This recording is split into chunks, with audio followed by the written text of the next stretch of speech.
आप तो जानते हैं कैसे युवा पीढ़ी सोने के ज्वेलरी पहनने के शौकीन है, पर बढ़ते दाम के कारण वह अपना शौक पूरा नहीं कर पा रहे थे।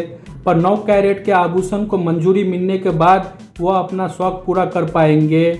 9 कैरेट गोल्ड की हॉलमार्किंग को मंजूरी मिलना एक बड़ा कदम है। इस सेगमेंट में ज्वेलरी की डिमांड को बढ़ावा मिलेगा। 9 कैरेट में लगभग 37.5% सोना होता है और बाकी मिक्सेड मेटल होता है। अगर 24 कैरेट सोने की कीमत 1 लाख प्रति 100 ग्राम है तो 9 कैरेट की कीमत लगभग 3,750 से 3,800 प्रति ग्राम होगी। युवा पीढ़ी अब 9 कैरेट गोल्ड को फैशन ज्वेलरी के रूप में अपना रही है। छोटे और हल्के हार, पेंडेंट, ब्रेसलेट और इयररिंग्स में 9 कैरेट गोल्ड का इस्तेमाल बढ़ गया क्योंकि यह महंगा दिखने के बावजूद बजट फ्रेंडली रहता है। 9 कैरेट गोल्ड से बनने वाले 10 ग्राम के हार की कीमत का पूरा कैलकुलेशन समझते। 9 कैरेट के 10 ग्राम के हार में करीब 3.75 ग्राम सोना होता है। मौजूदा दरों के आधार पर सोने का मूल्य लगभग 37,500 बैठता है। इसके अलावा 4 ग्राम चांदी की कीमत 460 और 2.25 ग्राम तांबे की कीमत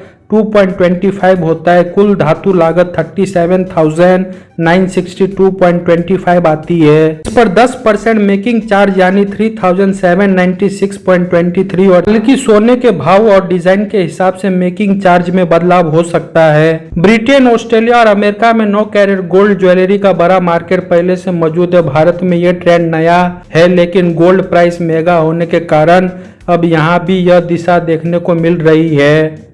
कई ज्वेलरी ब्रांड्स ने भारत में 9 कैरेट के कलेक्शन लॉन्च किए हैं। अब तक केवल 14 carat, 18 carat, 20 carat, 22 carat, 23 carat और 24 कैरेट सोने की हॉलमार्किंग ही वैध मानी जाती थी, लेकिन नए नियमों के तहत 9 कैरेट को भी इस सूची में शामिल कर लिया गया है।